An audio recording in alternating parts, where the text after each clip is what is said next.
Salut à tous, ravi de vous retrouver sur Direct Course. Nous allons évoquer ce programme du vendredi 10 décembre, notamment le Quintet qui se déroulera en Réunion 3 et en nocturne à Vincennes dans la deuxième course du programme. Elles seront 16 juments d'âge au départ. Je vous transmettrai également quelques informations intéressantes recueillies pour vous concernant la Réunion 2 sur l'hippodrome de Rouen-Maucanchy. On revient sur le Quintet. Ma préférée sera sans doute la favorite, le 16 Perle de Courtiguet.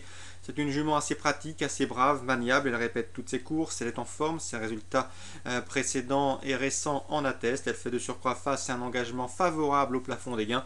C'est le tandem Jean-Michel Baudouin pour l'entraînement, Jean-Michel Bazir pour la drive. Une nouvelle fois, elle s'annonce redoutable. Elle sera déférée des 4 pieds. Elle, qui sera bien sur ce parcours de la petite piste, constitue une priorité. On lui opposera le numéro 15, Océane de Pigalle, confié à Eric Raffin par Thierry Mousseau. Cette jument est en pleine forme, elle reste sur une bonne deuxième place à Nantes le 1er décembre. Elle sera également déférée des 4 pieds. Sachez qu'elle avait terminé dans le sillage de Perle du Courtiguet lors de leur dernière confrontation commune. C'était courant novembre sur un parcours de tenue. Ensuite, je me méfierai du numéro 9, Passarolda. C'est une bonne jument qui a déjà montré de belles qualités à Vincennes. Elle vient de s'imposer autre montée, preuve de sa bonne condition physique, mais vu son modèle, je la préfère un petit peu sur la grande piste. Donc sur la grande piste, je l'aurais peut-être passé en tête, mais de par ses conditions de course, je la placerai en 3e position. Elle dépend d'entraînement très en forme d'un certain Christian Bijon. Ensuite, attention numéro 3, Beastar, qui n'a plus à faire ses preuves en Paris Société. Son entourage s'attache les services de Jos Verbeek. Ensuite, le numéro 12, Parade du Rib, également une jument qui a des titres à faire valoir dans les lots de cet acabit. Elle est en forme, comme le prouve son dernier parcours, tout comme les élèves de Jean-Luc Laudersoir. Notez que Jean-Luc Laudersoir défère sa protégée. C'est toujours un signe de confiance concernant cet entraînement.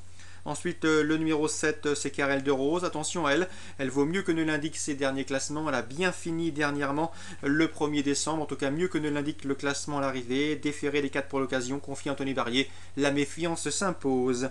Le 5, Cadix, qui elle aussi vaut beaucoup mieux que ne l'indique ses derniers classements. Elle a déjà eu l'occasion de se mettre en évidence dans les quintés.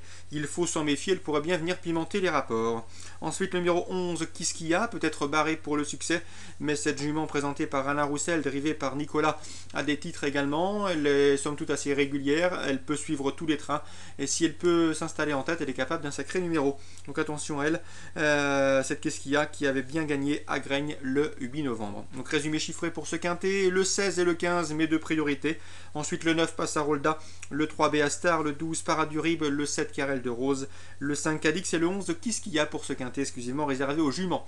Toujours en Réunion 3 à Vincennes, sachez que Vincent Renaud est confiant dans la 3e avec le 316 rouge et jaune. Le cheval a beaucoup d'atouts dans son jeu, il est déféré des 4 pour l'occasion, c'est le plus riche du lot.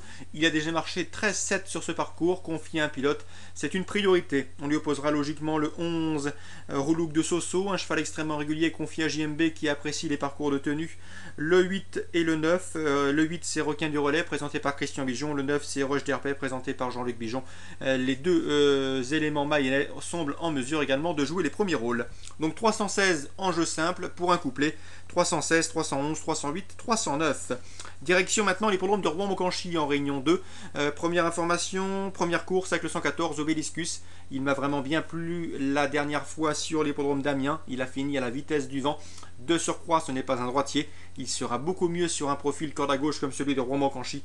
À mon avis, il ne devrait pas être loin de la vérité, ce 114 Obéliscus. On lui opposera le 105 Chentro qui vient de faire l'arrivée à Amiens, tout comme le numéro 15... c'est Uncle Joe Jest qui lui aussi vient de terminer 3e de la course référence, donc respectivement 2e et 3e de la course référence. Le 5 Chentro et le 15 Uncle Joe Jest devront se méfier du 114 Obéliscus qui retrouve un parcours à corde à gauche qui lui convient.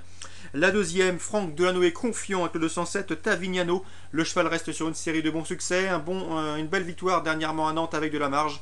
D'après lui, le cheval est en retard de gain, il faut s'en méfier. Le 207 Tavignano, Franck Delano est confiant. Je lui opposerai surtout le 204 Théo des Elfes, un cheval qui vaut un lot de ce genre. Il a déjà gagné sur le parcours, tout comme le 201 Tabata Vomicelle, qui elle aussi peut se targuer d'un bon chrono sur ce tracé.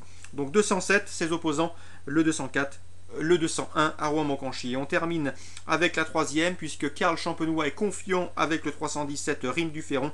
D'après lui, sa place est à l'arrivée. La jument affronte un lot dans ses cordes. Elle est en belle forme, elle a bien travaillé. Il est optimiste. Sachez également qu'il présente le 607 Scarlett de Yolet.